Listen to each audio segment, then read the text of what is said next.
Hey crew, today we're going to take a closer look at the lead-based paint disclosure. Cannot stress enough how important of a document this is. It's really unique in two ways. One of them, it's the only one of our documents that's governed by federal government and not just by Georgia law. So it's unique in that regard.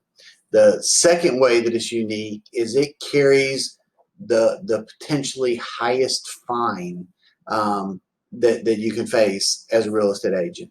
There are 12 places on this form that you can make a mistake. And if you're ever audited by the EPA, it's a $15,000 fine for every mistake, which means you could be fined $180,000 if you don't use this correctly. Okay. Fortunately, it's a simple form. You follow these instructions, you're not going to have any problems with it at all. But it's just important that you pay attention to details, do things the correct way, so that you don't ever find yourself in a situation having to pay a fine that is not covered by your errors and omissions insurance. So let's jump on in and take a look at the form. So we're typically filling this out with our seller at our listing appointment, or we have gotten this form from the listing agent to send in with our offer. Okay. One of the things that's important to know about this is federal law says you cannot have a binding real estate contract without this form. Okay. So if we're going to submit an offer to a seller and we don't have this form from them included with our offer, they can't accept our offer. Okay. We can't have a binding contract. So if we're submitting an offer, we always want to get this from the listing agent before we send that offer over. Now, does that mean we can't send an offer without it? No, we can send the offer. They just can't accept and bind it. Okay. And on the listing side, what that means is that we always want to get this at the listing appointment so that we can include it in our MLS listing, both in Georgia MLS and FMLS with our uploaded documents, so that we make it really easy for the buyer's agent to put together a complete offer and send it to us where we can accept their offer. Okay. So if we're filling this out with our listing agent or with our seller, we're going to leave the exhibit letter blank because we don't know what that exhibit letter is going to be because there's no offer yet. If we're the buyer, we're going to put on here whatever exhibit letter we put in our purchase and sale agreement as the exhibit, the lead-based paint exhibit. So it's going to be exhibit A or B or C. It's always a capital letter. This exhibit pertains to a certain property known as, and we're going to put the address of the property in here. Okay. And then everything follows in order. And that is one of the things that's crucially important.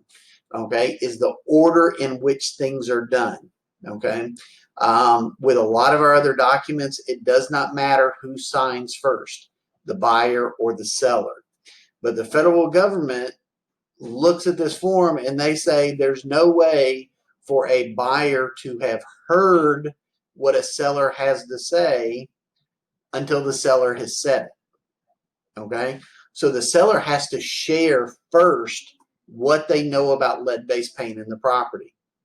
And then the buyer is able to acknowledge that they heard what the seller had to say.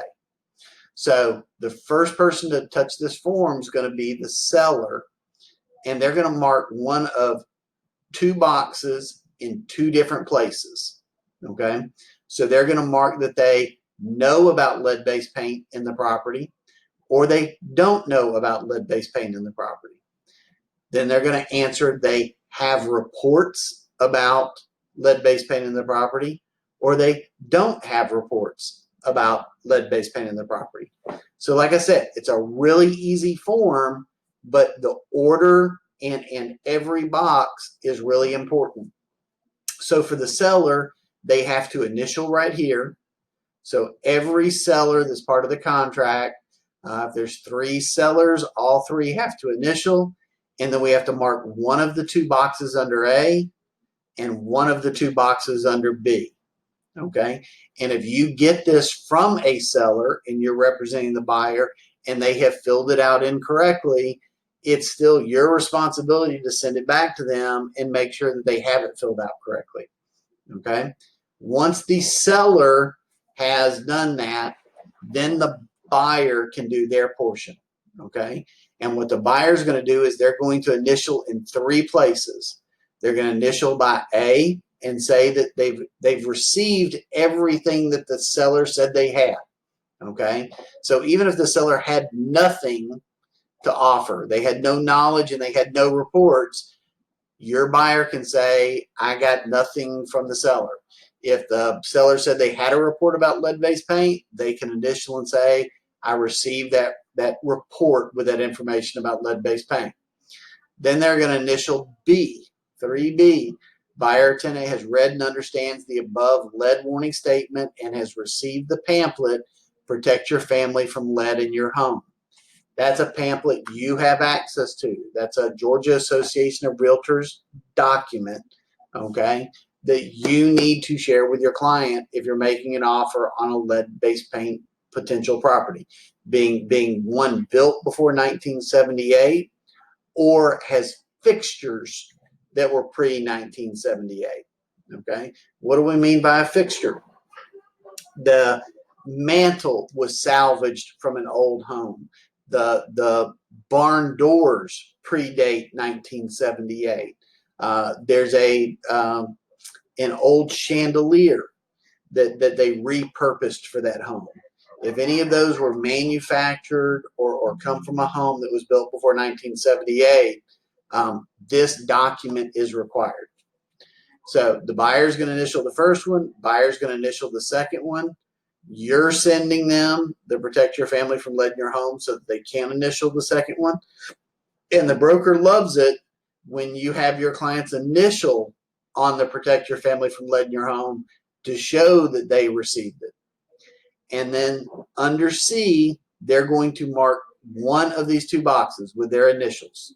They're going to either initial that they are asking for and receiving a 10-day opportunity to inspect for lead, or they are waiving the opportunity to conduct testing for lead. So they received the information, they got the pamphlet, and they either want to inspect for lead or they don't care about inspecting for lead. 3 places for them to initial. Then the listing broker, okay, or the agent, the licensee of the broker, is going to initial right here, saying that the broker's informed the seller of the seller's obligations and is aware of her responsibility to ensure compliance. Okay, the listing agent has said, I've told that seller how important lead is and the fact that they have to fill this form out and have to share any knowledge that they have. Okay, so the listing broker is going to initial right here, and then everybody signs at the bottom. Seller signs, buyer signs, and the 2 listing brokers sign. Okay, now when the brokers sign does not matter. Okay, the thing that is important though is that the seller signs before the buyer. Okay, all the initials and the signatures for the seller have to hit this document before the buyer can do it. Okay, and if you don't have this document completed, you cannot have a binding contract. So can't stress that enough. All right, guys, you got any questions about this document or any other, hit me up. Love to help you out. Keep your business moving forward. Have an awesome day.